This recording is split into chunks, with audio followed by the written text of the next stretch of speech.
Okay, let's look at the substitution method solving simultaneous equations. We're using the same system that we've looked at with the elimination technique, and we're going to see that substitution also will give us the same results, but we're just using a very different process.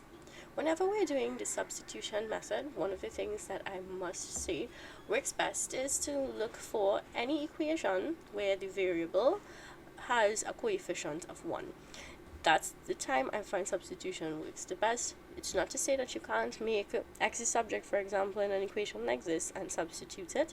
I just find it's a little bit cumbersome. So my recommendation, whenever you want to use the substitution technique, you definitely should look at an equation where the variable has a coefficient of 1. So we can use either one of these equations, but let's begin by labeling our equations, equation 1 and equation 2. So my first equation and my second equation. Now I can make y the subject in any one of these equations, right? So let's make y the subject in the first equation. We could use the second equation, and the reason why I would say and suggest this as well, especially if you have trouble with directed numbers, and in this case where we have a negative y, use the one where you have a positive y instead, so you can make y the subject here. But if you're confident in your abilities to transpose an equation in any format, you go right ahead. So I'm working on this one so you can follow along, and if you're working on the other equation trying to make y the subject in this one, just make sure to pay attention to the final solution so that you'll see, since both cases we're making y the subject, you have to get a value for x first. Okay, so you'll see what I'm talking about as we go along. So our first step is always to identify a variable that we want to make the subject in one of the equations, and as I've highlighted, the best ones to use are ones where the magnitude of your coefficient is 1. So I'm going to work with this equation, like I said. So from equation 1, we're going to make y the subject.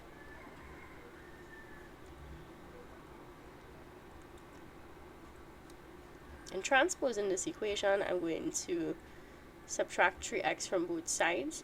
So I would have minus y is equal to 10, take away 3x, and then because I want a positive y, because of course I want to make y the subject, not negative y, I'm going to divide my equation on both sides by -1, which really will result in a change of sign, right? So in doing this, I will get y is equal, I'd have -10 plus 3x. I'm just going to bring the positive term to the front, so this is 3x, take away 10. Right? And this is my equation 3. Alright, so we have our third equation. Now, in doing our substitution, we're going to take equation 3 that we've just created, we're going to substitute it into the other equation that we did not use. So just in case you decided you were going to work with the second equation, I'm just going to put what that equation should look like. Your equation 3 should look like something like this. Y is equal to 5, take away 2x. Alright, so if you chose to work with equation 2, that's what your equation should look like. Now, you're taking your new equation and you're going to plug it into the equation that you did not use. So for instance, if you decided to try making y the subject in equation 2, you will take your new equation, which is your equation 3, and plug that into equation 1 wherever you see y. In my case, I'm plugging in my equation 3 into equation 2. So from here now, let's do our substitution. So substitute equation 3 into equation 2, right? And when I do my substitution, wherever I see y, I replace with the expression on the right hand side, which in this case is 3x minus 10. So I'm going to put this into brackets, and it's going to be pretty important to use the brackets here for a substitution. Although our coefficients are 1 in both cases for the y, one is a -1, one is a +1. So the ones who are choosing to use equation 2, when you're doing your substitution, you put the brackets, and remember that when you're simplifying, basically you're expanding a bracket where you have a -1 in front of it, so you'd have to remember to multiply the terms inside of the bracket by -1. In my case, because I chose to do it this way, I don't have to worry about that -1 multiplication, because in this case my coefficient of y is +1. So when I simplify, I'm just going to remove my brackets and all that. So we've already achieved steps 1, 2, and 3, because we've gotten to our third step here where we've done our substitution. Now our next step is to move into the simplification, because we want to solve for x. So like I mentioned before, you see, because we're substituting for the variable y, essentially the first variable we're going to end up solving for is x. So here when I simplify, I'm going to remove my brackets like I mentioned, and in removing my brackets here, this is going to simplify to being a statement where I have to sum 2x and 3x and then subtract 10. Now, I have two like terms in this case, which is 2x and 3x, so I'm going to add these two together, and this would give me 5x, and then from here, my constant, -10, right, is equal to 5. So from here, we are going to do our solving, which means we're just going to make x a subject.